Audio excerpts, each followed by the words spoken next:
शुभ सकाल बंधुरा आशा राखी तुम्हारा सबाई खूब भालो आछो। आमी एकदम तुम्हादेर मतोई आछि। पुजो दोरगोड़ाय चलेई एसेछे, भालो तो थाकतेई हबे, आमरा सबाई सेई आनंदेई आछि।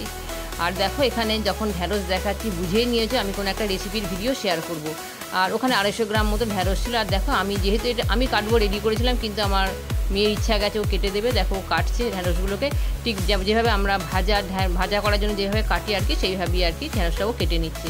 ও ঢেঁড়সটা কাটতে থাকুক, বাকি যেগুলো লাগবে সেগুলো আমি ওধারে রেডি করে নিচ্ছি। দেখো প্রায় সবটাই কাটা হয়ে গেছে। 250 গ্রাম ঢেঁড়সের কী রান্না করব সেটা তোমরা অবশ্যই জানতে পারবে। আর এটা বলে রাখি, এটা একটা রিকোয়েস্টেড ভিডিও। 1 বছর আগেই রিকোয়েস্টে এসেছিলো। কোন বন্ধু রিকোয়েস্ট করেছে তার নাম, চ্যানেলের নাম অবশ্যই থাকবে আর কি। দেখো সুন্দর করেও কেটে দিয়েছে। আর দেখো এই যে ডিজাইনওয়ালি সবসময় আর্ট করতেই থাকে। আর দেখো সুন্দর করে সাজিয়ে দিয়েছে, চারপাশে পেঁয়াজ দিয়েছে।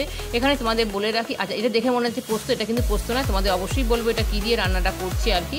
একটু 1 ছিটে মানে মতো 1 চিমটা মতো হলুদ, আর নুন ঝালটা যে যার আন্দাজ মতো নেবে। 250 গ্রাম ঢেঁড়সের জন্য আমি একটা মাঝারি সাইজ পেঁয়াজ দিয়েছি। পেঁয়াজটা যতটা পারবে ঝিরিঝিরি করে কাটবে আর কি, পাতলা করে আর কি। আর এই রান্নাটা করতে একেবারেই সাদা তেল মানে আসবে না, এটা সর্ষের তেলই ভালো টেস্ট হবে। আর আমার এই ভিডিও যখন তোমরা দেখবে, তবে আজকেরটা না, যে কোনো ভিডিও ইদানিংকালে যেটা হচ্ছে দেখবে জায়গায় জায়গায় থেমে যায়। যেটা মোবাইলে কিন্তু কোনো প্রবলেম নেই। মোবাইলকে আমি ডাক্তার বাড়ি পাঠিয়েছিলাম এই সমস্যাটার জন্য আর কি। তা ওখান থেকে ফেরত চলে এসেছে, যে কোনো ট্রিটমেন্ট নেই, এটাকে রিসেট করলেই হয়ে যাবে। আজকাল সবাই বাড়িতে করতে পারে, আমার মেয়েও করতে পারে, কিন্তু রিসেট করতে গেলে যে কিছু সমস্যা আছে, বেশ বেগ পেতে হবে, সেটা তোমরা সবাই জানো। যার ফলে মানে কি বলবো, ওটার জন্যই আমি আর করতে পারছি না আর কি। দেখো পেঁয়াজটা আমি ভাজছি, মানে ভাজাটা কখনোই একদম ডিপ ফ্রাই হবে না, হালকা একটা ব্রাউন কালার আসবে, তখনই এটা জানবে যে পেঁয়াজটা ভাজা হয়ে গেছে আর কি। যার ফলে মানে ওই একটা সমস্যা, ওটাই বলে রিসেট করলেই কিন্তু ঠিক হয়ে যাবে।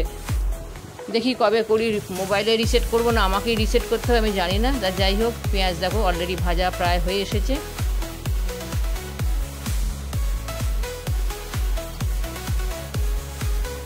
অনেকটাই বড় হয়ে গেল, তাই বুঝতেই পারছো স্পিড করে দিয়েছি। স্পিড করা ছাড়া কোনো উপায় নেই। আর দেখো চারপাশ থেকে একটু ছড়িয়ে দিচ্ছি যাতে তেলটা ঝরে যায় আর কি, মানে পেঁয়াজে অনেকটা তেল টেনে যায় আর কি। আমি খুব অল্প তেলেই কিন্তু এটা করবো আর কি, যার ফলে আমি বেশি তেল দেবো না। যেটুকু তেল ছিল আমি ওটাকে করে নিলাম, ঝরিয়ে দিলাম আর কি। আর দেখো ঢেঁড়সটা আমি ভাজছি আর কি। আর গ্যাসটা প্রথম থেকেই কিন্তু একদম মিডিয়াম ফ্লেমে থাকবে। ঢেঁড়সের যে কোনো প্রিপারেশন করার সময় কি একটু মাথায় থাকবে, কখনোই নুন আর হলুদ দিয়ে ভাজবে না। একদম শেষের দিকে তোমরা যখন মানে ভাজাটা হয়ে যাবে, তখন তোমরা নুন হলুদ দিও, বা কোনো সর্ষে পোস্ত করো বা যেটা দিয়ে করো তখন তোমরা দেবে আর কি। আর দেখবে একটা ঢেঁড়সের একটা পিচ্ছিল ভাব থাকে, একটা কীরকম সুতো মতন লাগে যখন করে, ওইটা কেটে গেলেই জানবে ভাজাটা একদম পারফেক্ট হয়েছে। আমার যেটা মনে হয়েছে, ঢেঁড়স বেশি ভাজলে খেতে একদম ভালো লাগে না, একটু বেশ শক্ত মতন ড্রাই মতন হয়ে যায়। অনবরত নাড়তে থাকবে যেন কোনো অবস্থায় ধরে না যায় বা পুড়ে না যায়। যে কোনো রান্না, যে কোনো সবজি দেখবে পুড়ে গেলে কিন্তু একদম ভালো লাগে না। সুন্দর মানে অল টাইম আমি নাড়তে থাকছি। যে বন্ধু এই মানে রিকোয়েস্টটা করেছিল, 1 বছর আগে বন্ধু রিকোয়েস্ট করেছিল, তখন আমি একটা শর্ট ভিডিও দেখিয়েছিলাম এই রেসিপিটা, তাও আমাকে বলেছিল যে রিপিট করতে আর কি। শর্ট ভিডিওতে তোমরা জানো যে কোনো রেসিপি শেয়ার করাটা খুব টাফ, কারণ টাইমটা খুবই লিমিটেড থাকে আর কি। তা একটা রান্না তো যতই স্পিড দিই সেটা ভালো লাগে না, ঠিকঠাক বোঝা যায় না। বন্ধুর নামটা এখানে বলে দিই, বন্ধুর নাম সোনালি, ওর চ্যানেলের নাম হচ্ছে হাত বাড়ালি বন্ধু। তো ওই বন্ধু সরি তোমাকে বলছি, তুমি 1 বছর আগে বলছি, তোমার অলরেডি মনে আছে কিনা আমি নিজেও জানি না, আমিও ভুলে গিয়েছিলাম। আরও একটা রিকোয়েস্ট আছে আর এক বন্ধু, সেটাও তাকে আমি অবশ্যই শেয়ার করবো। সেটাও একটা সিম্পল রান্না। দেখো এটা আমি দিয়ে দিলাম। আর এটা কি বলো তো, এটা হচ্ছে তিল। এখন আমরা সবাই তিলটাকে সাদরে গ্রহণ করে নিয়েছি ঘরেতে, তার কারণ হচ্ছে এখন সবাই জানে পোস্তর দাম খুবই হাই।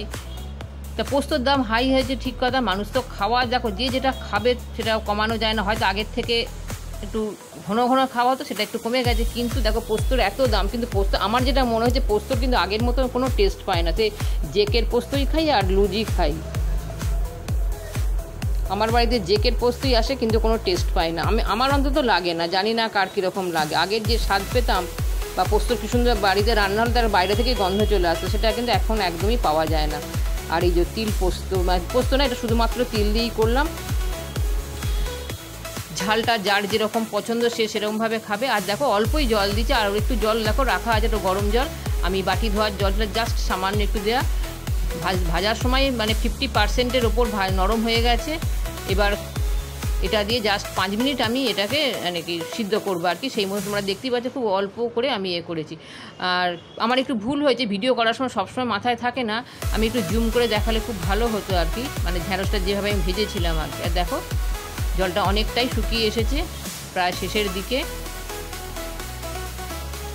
সোনালির মানে আরও একটা মানে কি বলবো, খুব ভালো লাগে, ও আমাদের চন্দননগর শহরকে ভীষণ ভালোবাসে, মাঝে মধ্যেই আসে, কিন্তু কখন আসে সেটা জানতে পারেন। দেখো পেঁয়াজটা ভাজা হয়ে গিয়েছিলো, যেটা সেটা তুলে রাখা ছিল, এটা নাবানোর মুখে মিশিয়ে দিল, আগে থেকে দেবে না আর কি।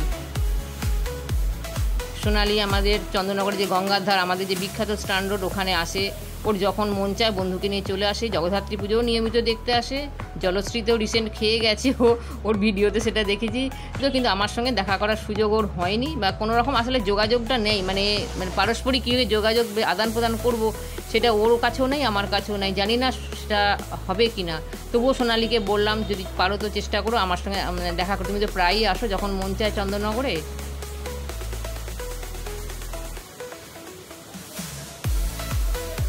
এই দেখো সুন্দর একদম, মাথায় খেয়াল রাখবে যে কোনো অবস্থায় ধরে না যায়, অনবরত নাড়তে থাকবে। বেশ একটু খুব ড্রাই হবে না, আবার জল জল ভাবটা থাকবে না, বেশ একটু শুকনো হয়ে আসবে, তারপর জানবে ওটা একদম হয়ে গেছে আর কি। ভীষণই খেতে ভালো হয়।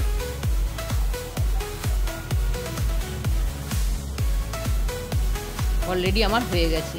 তা বন্ধুরা ভিডিওটা তো শেষ করতেই হবে, তোমাদের কাছ থেকে বিদায় নিচ্ছি। তোমরা সবাই খুব ভালো থেকো, সুস্থ থেকো, আর অবশ্যই সাবধানে থাকবে। দেখো বন্ধুরা তোমাদেরকে ভালো করে দেখাচ্ছি, দেখে কেউ বলবে এটা তিল ঢাড়ো, দেখে মনে হবে পোস্ত। এই দেখো আবার একটু ভালো করে দেখিয়ে দিলাম, দেখো বন্ধুরা দেখে মনে হবে পোস্ত দিয়ে করেছি। তাহলে বিদায় নিলাম, টাটা বাই।